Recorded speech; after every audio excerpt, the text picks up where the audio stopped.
Braces के बारे में 5 इंपॉर्टेंट चीजें जो आपको शायद नहीं मालूम है। नमस्कार दोस्तों, मैं हूं डॉक्टर रोहन वीरानी और आज हम लोग डिस्कस करने वाले हैं डेंटल ब्रेसिस के रिलेटेड ऐसी इंपॉर्टेंट इंफॉर्मेशन जो शायद आपको अभी तक मालूम नहीं है। तो ये वीडियो उनके काम का है जो ब्रेसिस ट्रीटमेंट कंसिडर कर रहे हैं या जिनकी ऑलरेडी ब्रेसिस ट्रीटमेंट स्टार्ट हो चुकी है लेकिन उनको पता नहीं है कि जर्नी एग्जैक्टली होता कैसा है। तो ये जो ब्रेसिस रिलेटेड इंफॉर्मेशन है ये जरूर आप एंड तक देखिए। मैं कोशिश करूंगा कि पूरी इंफॉर्मेशन आप तक पहुंच जाए। तो ब्रेसिस ट्रीटमेंट के बारे में अगर आपको जानना है तो पहले ये जान लेते हैं कि ब्रेसिस ट्रीटमेंट किससे किया जाता है। तो बेसिकली जिसके भी दांत टेढ़े मेढ़े हैं,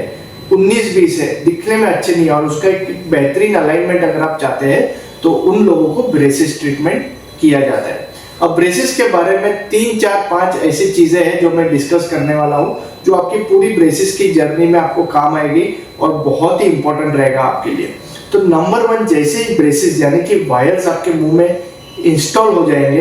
तो हो सकता है कि आपको इनिशियल डेज में यानी कि स्टार्टिंग के दिनों में छोटे मोटे अल्सर यानी कि छाले आने लगे। टिपिकली जो मैंने देखा है कि ब्रेसिस लगने के बाद लिप्स पे और चिक्स पे यानी कि गालों पे अल्सरेशन आने लगते हैं जो 3 से 4 दिन रहता है। अगर आपको अल्सरेशन आ रहा है तो टिपिकली आपके जो ऑर्थोडोंटिस्ट है वो एक जेल देंगे और जो भी वायर ज्यादा चुभ रहे हैं उस पे एक तरीके का वैक्स मटेरियल लगा के देंगे जिससे कि वो अल्सरेशन थोड़े दिनों में निकल जाए और आप ये जो वायर्स आ गए मुंह में उससे आप यूज्ड टू हो जाए।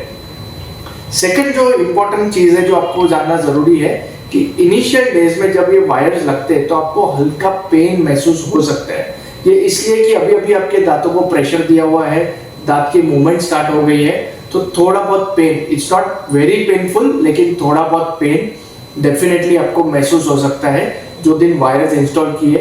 काफी लोगों को जो नेक्स्ट अपॉइंटमेंट है यानी कि ब्रेसिस की अपॉइंटमेंट जो मंथ टू मंथ चलती रहती है, तो हर मंथ में जब वायर चेंज होता है और टाइट होता है तब उनको 1 से 2 दिन पेन हो सकता है जिसके लिए कॉमनली एक माइनर पेन किलर काफी रहता है।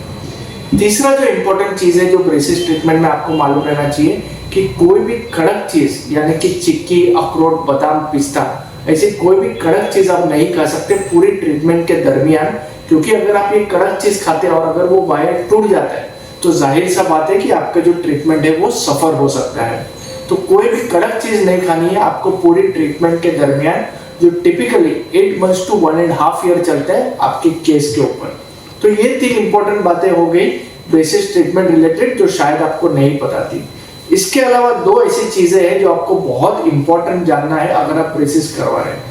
फ्रेंड्स, क्योंकि आप ब्रेसिस करवा रहे हैं ये तो जाहिर हो गया कि आपको अपनी स्माइल अच्छी चाहिए, बेहतरीन एक लुक चाहिए, लेकिन काफी टाइम ऐसा होता है कि जब मुंह के अंदर वायर्स रहते हैं तो आपका ओरल हाइजीन यानी कि क्लीनिंग अच्छा नहीं होता है, जिसके वजह से जब वायरस मुंह में से निकलते हैं तो यू विल बी सरप्राइज कि दांतों के आजू बाजू सड़न आपको दिखने लगता है जो पहले नहीं था। तो oral hygiene maintenance during braces यानी कि ब्रेसिस के वक्त आपको अच्छी हाइजीन मेंटेन करने के लिए स्पेशल ऑर्थोडोंटिक ब्रशेस आते हैं जिसका मैं वर्णन डिस्क्रिप्शन में भी कर रहा हूँ, फोटो भी लगा के रखे हैं। उसी ब्रश से आपको क्लीनिंग करना है ताकि आपका कंप्लीट हाइजीन मेंटेनेंस हो, वायर के आजू बाजू कोई भी खाना फंसा ना रहे जिससे कि वायर निकालने के बाद आपको कोई भी तरह का सड़न हो। सबसे लास्ट लेकिन सबसे इंपॉर्टेंट चीज ये है कि पूरी जो आपकी वायरिंग ट्रीटमेंट हो जाने के बाद रिटेनर्स यानी कि एक पतला वायर आपको 6 महीने तक पहनना बहुत ही जरूरी है। फ्रेंड्स, ये रिटेनर्स क्या होता है उसके लिए मैंने पूरी एक अलग सी वीडियो बना के रखी है तो उसे जरूर देखना, बट एक सिंपल भाषा में कह दूं तो क्योंकि आपके वायर्स को मूवमेंट दिया गया है,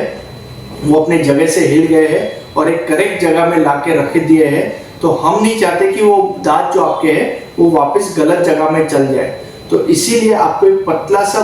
हॉलिस प्लेट या तो रिटेंशन वायर यानी कि एक पतला सा वायर दांतों के पीछे से डॉक्टर लगा के देंगे जिससे आपको 6 to 8 months पहनना है आपकी ब्रेसिस ट्रीटमेंट के बाद वो पूरा जो ट्रीटमेंट हुआ है उसको मेंटेन करने के लिए। इसे कहा जाता है रिटेंशन वायर या रिटेंशन फेस। तो ब्रेसिस के बारे में ये जो 5 इंपॉर्टेंट थिंग्स मैंने आपको बताई, मैं सोच रहा हूँ कि शायद आपको पता नहीं थी। अगर पता थी तो कमेंट बॉक्स में लिखिए, अगर नहीं पता थी तो जरूर ये वीडियो को लाइक और सब्सक्राइब कीजिए जिससे इस तरह की इंफॉर्मेटिव वीडियोस आप तक आते रहे।